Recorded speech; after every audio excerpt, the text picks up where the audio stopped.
नमस्कार दोस्तों। जो लोग हैं वे देवी देवताओं की उपासना करते हैं। जब असुर का कृष्ण पक्ष प्रारंभ होता है उस समय वे अपने पितरों की उपासना करते हैं, क्योंकि शास्त्र कहते हैं कि पितरों की उपासना करने से हमें धन धान्य की प्राप्ति होती है, शरीर में निरोगता आती है, जो कारोबार में विघ्न है वे दूर होते हैं और साथ में जो संतान की वृद्धि है, रोग है, उनसे हमें निवृत्ति मिलती है और जो हमारे पूर्वज हैं वे प्रसन्न होकर के हमें मनवांछित फल प्राप्त करवाते हैं। दोस्तों, जब हम पितरों की आराधना करते हैं तो कई बार तो जो शास्त्र कहते हैं कि आप प्रत्येक मास की जो अमावस्या है उसमें आप अपने पितरों की आराधना करें। जो असुर का कृष्ण पक्ष है उसमें भी जो आराधना है वह पितरों की विशेष की जाती है। यह 29 सितंबर से लेकर के 14 अक्टूबर तक का जो समय था यह श्राद्ध पक्ष कहा गया है। इसे कनागत कहते हैं, अर्थात जो हमारे पूर्वज हैं वह इस मृत्यु लोक में आते हैं और हमें यदि श्रद्धा एवं विश्वास से हम पूजा करते हैं वह मनवांछित फल देते हैं। अक्सर लोगों का प्रश्न आता है कि महाराज हम श्राद्ध कैसे करें, कब करें और इसके करने की विधि क्या है। क्योंकि जो प्रश्न ज़्यादा आता है वह ऐसा आता है कि इस बार जो प्रतिपदा एवं जो पूर्णिमा है उनका जो श्राद्ध था वह एक दिन ही लिख दिया गया। ऐसा क्यों?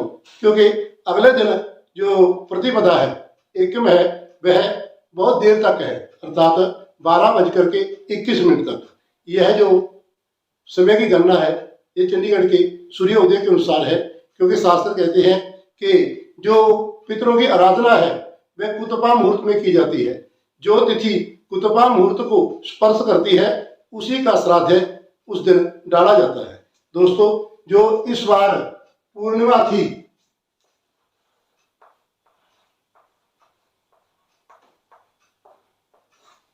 वह थी 3:27 तक। यह जो काल है ये चंडीगढ़ के अनुसार है और इसके बाद जो थी एकम लग गई, प्रतिपदा लग गई। जो शास्त्र कहते हैं जो कुतपा मुहूर्त है, जो तिथि कुतपा मुहूर्त को स्पर्श करेगी उसी तिथि का जो श्राद्ध है उस दिन डाला जाएगा। कुतपा मुहूर्त क्या है? जो दिनार्ध है, दिनमान है, उसके 5 भाग कर ले। चंडीगढ़ का जो सूर्योदय है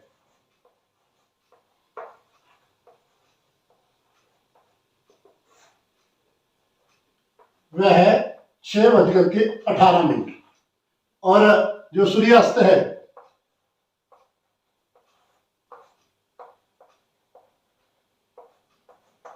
वो है 6:06।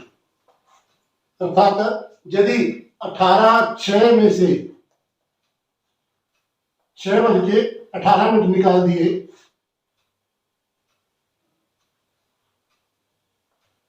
11:48, इसको 5 का भाग किया, 5 दूनी 10, 108, 10, 1, अर्थात 2:21 आए। यह आ गया एक जो मुहूर्त है, 5 भाग करने हैं। जो पहला भाग है वो आ गया 2:21 का। अब यदि हम इसे जो सूर्य उदय होता है 6:20 में 2:21 जोड़ दे तो ये बन गया 8:48। अर्थात यह आपका उसका पहला भाग 6 बजे से लेकर के 8:41 तक प्रथम भाग है। उसके बाद 2:21 इसमें भेद जोड़ दिए, फिर आ गया 11:02 पर यह आ गया दूसरा भाग, फिर 2:21 इसमें फिर जोड़ दिए तो 1:23 तक आ गया तीसरा भाग। और जब इसमें 2:21 जोड़ दिए तो 3:44, अर्थात जो तिथि दोपहर के 1:23 से लेकर के और 3:44 तक रहेगी उस तिथि का श्राद्ध डाला जाएगा। इसके अनुसार जो श्राद्ध है, जो तिथि इस काल में विराजमान होगी तो उस दिन श्राद्ध डाला जाएगा। अब जो पूर्णिमा है वह थी 3:27 तक। तो उसके बाद प्रतिपदा आ गई, क्योंकि जब तिथि प्रारंभ होती है उसी समय जो पितर हैं वह इस मृत्यु लोक में अपना भोजन पाने के लिए आते हैं। और जब 3:44 तक कुतपा मुहूर्त आया,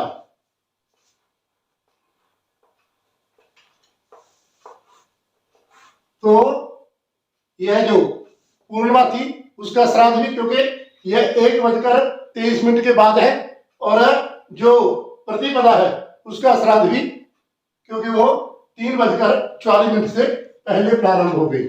इसलिए जो हमारे शास्त्रों ने प्रतिपदा और एकम का जो श्राद्ध है वह इकट्ठा लिखा, और जो द्वितीय का श्राद्ध था, क्योंकि जो द्वितीय है वह प्रतिपदा समाप्त हो गई 12:21 पर।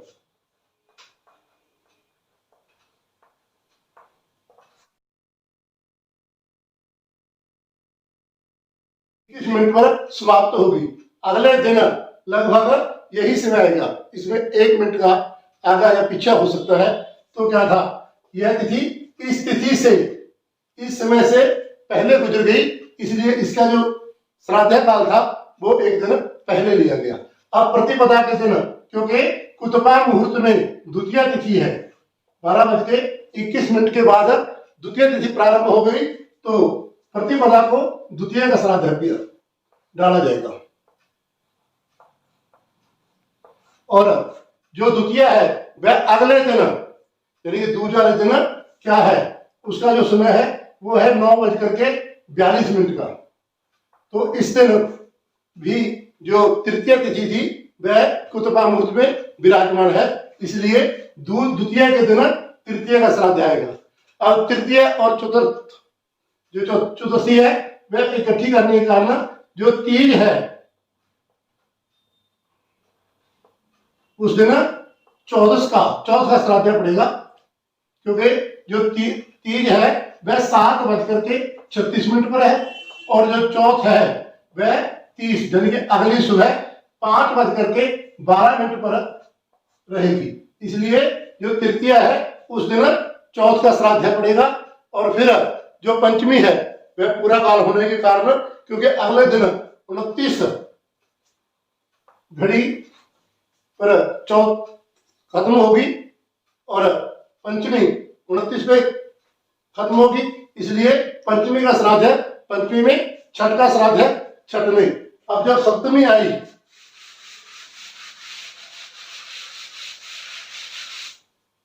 जो सप्तमी आई, सप्तमी तिथि की वृद्धि है, तो पहली तिथि में श्राद्ध पड़ेगा, और दूसरी सप्तमी है जो वो 6:35 पर है। जो सूर्योदय है वो 6:21 पर हुआ है, तो इसलिए दूसरी सप्तमी के दिन अष्टमी का श्राद्ध आएगा।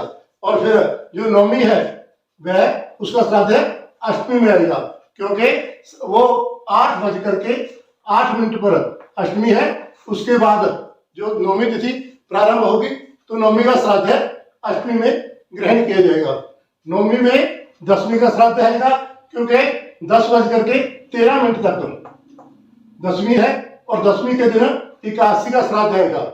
एकादशी के श्राद्ध में जो 12:37 पर एकादशी है, उसके बाद द्वादशी लग जाएगी, और एकादशी के दिन कोई श्राद्ध नहीं है, क्योंकि यह जो तिथि है यह पहले पूर्ण हो गई, और 3:07 पर द्वितीय तिथि समाप्त हो गई, अर्थात एकादशी का श्राद्ध दशमी में आ गया, और एकादशी के दिन कोई श्राद्ध नहीं है, और द्वादशी का श्राद्ध द्वादशी में है, क्योंकि वह 17 बजे शाम को 5:32 तक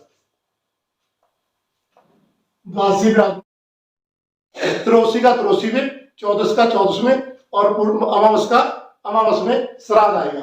अब इसके बाद आता है कि यदि हमें जो अपने पूर्वज हैं उनके मरने की तिथि याद नहीं है, अर्थात कोई अकाल मृत्यु मर गया, कोई घर से दूर किसी जंगल में अथवा किसी तीर्थ स्थान पर या किसी दुर्घटना में मर गया, जिसकी तिथि हमें याद नहीं है, तो उसका जो श्राद्ध है वह चौदस के दिन, चतुर्दशी के दिन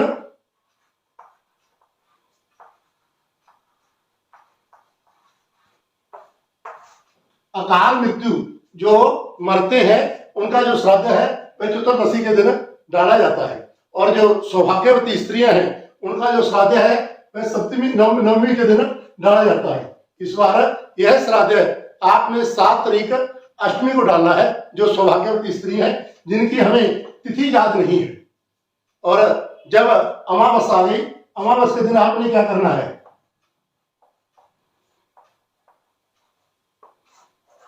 अमावस के दिन जो अपने पूर्वज हैं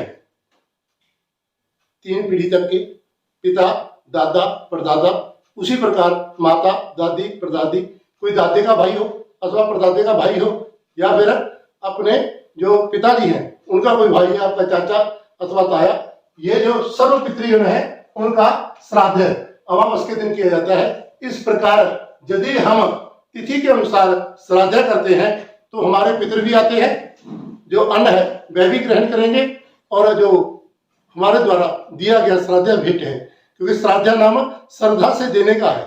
यदि आप में श्रद्धा है, विश्वास है और योग संगत आपको भोजन करने वाला मिल गया तो अवश्य ही आपके ऊपर जो पितरों की कृपा है वह बनी रहेगी।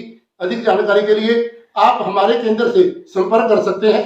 ऐसी जानकारी प्राप्त करने के लिए जो हमारा चैनल है आप इसे सब्सक्राइब करें। नमस्कार, धन्यवाद।